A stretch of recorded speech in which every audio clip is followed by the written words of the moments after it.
this oral assessment, I will be focusing on the field of inquiry, science, technology, and environment. Specifically, I will be discussing how the climate crisis has been caused by humanity prioritizing profits over reform, and as a result, the world has become inhospitable to its inhabitants, including wildlife and mankind. Political activists around the world have and are creating artwork criticizing the main offenders of climate exploitation and redirecting the focus to the viewer and how they can help. Andrew Marlton is an Australian artist that, since 2007, has been created humorous comics commentating on political events happening around the globe. The first non-literary text I will be analysing is his body of work, known as First Dog on the Moon. Marlton's arguably most passionate concern is humanity's involvement in reaction to and repercussions from climate devastation. For my second non-literary text, I will be analysing Banksy. Banksy is an anonymous street artist who uses the art form of graffiti to satirize relevant political problems most urgent of immediate attention. His placement of artwork in everyday liminal spaces great, and rough art style creates a more intimate viewing experience, and for issues that seem larger than us, such as climate change, his pathos incites emotion within the audience that rallies them towards the issue. In the First Dog on the Moon comics regarding the climate crisis, Marlton uses the recurring motif of Brenda the civil disobedience penguin. Brenda is the cross-section of an icon and a symbol, representing an actual endangered animal and a climate activist. In the first, Brenda the civil disobedience penguin, Brenda is used to cite statistics of carbon emissions, stating, in 2023, the carbon absorbed by the land was basically zero, and making claims such as nature has graciously cushioned many of you from the global extinction economy. Marlton's use of a penguin as his spokesperson invokes empathy within the audience, as they can understand why an endangered animal will campaign so hard against the destruction that is killing them, and therefore compels them to understand Marlton's activism and rally to the cause. Furthermore, Marlton shrinks the gutters of his comics and uses as little negative space as possible.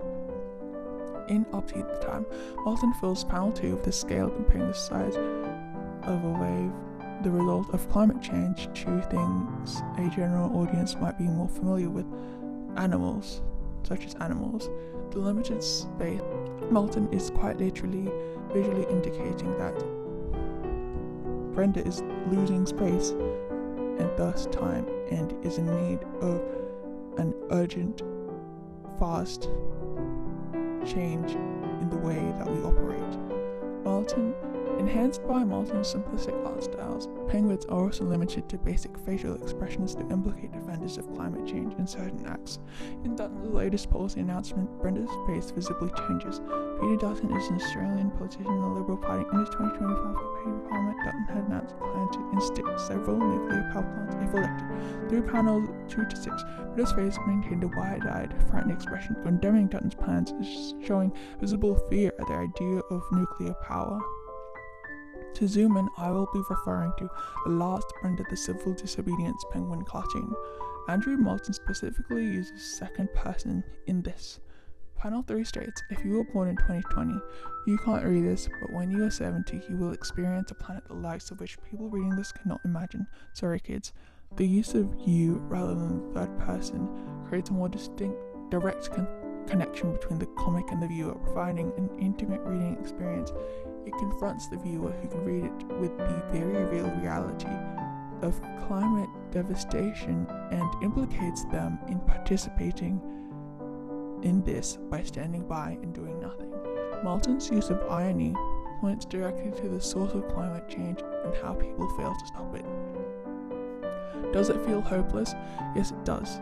It states, that means their plan is working perfectly. Fossil fuelists and their cronies want you to feel like we have failed. Activists are socially required to act respectful and use inoffensive language to convince the public of the climate crisis. However, Marlton's use of they and cronies rather than a more inclusive we that encompasses everyone in changing for the better otherizes and villainizes the fossil fuelists and holds them accountable for their large role in the climate crisis. In the end, everything is wrapped up in a call to action. In the third to last panel, Brenda states, Earth could halve global emissions if you were to simply use technology available to you right now. It refers to the audience and ends the comic on an uplifting tone. So, in a similar sense, we have Banksy. Banksy depicts shocking situations in order to show the horrifying yet normal effects of climate exploitation. In Winnie the Pooh, 2003, Pooh's foot is ensnared by a bear trap, and his face shows him visibly in pain. The juxtaposition between the innocent appearance of Pooh and the violent cruelty of the bear trap symbolizes the indifference of businesses that actively harm animals in their natural habitat in order to make a profit. Of these reasons ranging from poaching to deforestation. In I Don't Believe in Global Warming, the titular phrase is scrawled across a wall just underneath a rising sea level. This phrase is typically used by climate change deniers who will typically participate in harmful practices that destroy the environment as an excuse to avoid accountability for their role. The irony in this is that the phrase is placed directly above black moss, directly disproving it, as the black moss depicts a rising sea level.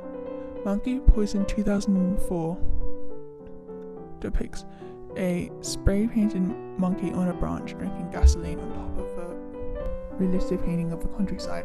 The flat, saturated colors of the monkey in the foreground makes the focal point stand out in contrast against the rest of the painting. The monkey in the foreground of the image is in the foreground, with the branch serving as a leading line to the painting underneath, confronting the viewer with the notion that civil society is built on top of the exploitation of the environment and that animals that reside within it have nowhere else to go. To zoom in, I will be talking about I Remember When All This Was Trees. I Remember When All This Was Trees depicts a child holding a bucket of red paint. The phrase, I remember when all this was trees, scrawled in red paint on the wall next to him. Red symbolizes danger and violence. It is a direct complementary color of green. Banksy's use of a dangerous color so far removed from the natural colors of the environment draws a negative connotation to the removal of the trees. The phrase Banksy used is blunt and is written with an offhanded tone. Banksy could have written anything for the child, just such as the confrontational "look what they did to my home" or an aggressive "they need to pay," but instead the dejected "I remember when all this was trees."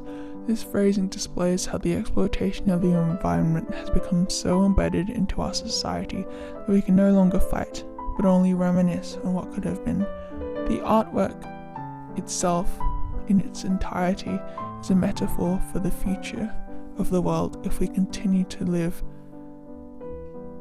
allowing this climate devastation to happen. The child symbolizes the future generations born into a profit-driven world. He has nowhere else to go and instead has to live with the qualms of people controlling what happens to the environment. The titular phrase uses its realized surroundings to symbolize the environmental exploitation to come. The rubble around him is a message symbolizing the devastation left by real estate developers. My two non-literary texts explored how the climate crisis has been caused by humanity prioritizing profits over reform, and as a result the world has become inhospitable to Earth's inhabitants, including wildlife and mankind. My chosen First Dog on the Moon comics show that corporate involvement directly negatively affects the environment and people in power. Likewise, my chosen Banksy works illustrated the cruel effects human actions have against the environment and turns to individual inaction as one of the main reasons as to why these things keep happening, while humanizing the people and animals most affected by the climate crisis. Both of these texts show the audience the direct consequence of the climate crisis on people and animals due to the exploitation of the environment. Although they differ in execution, both texts regard the viewer and their message and pressure them to help stop the devastation before it's too late. Thank you for listening.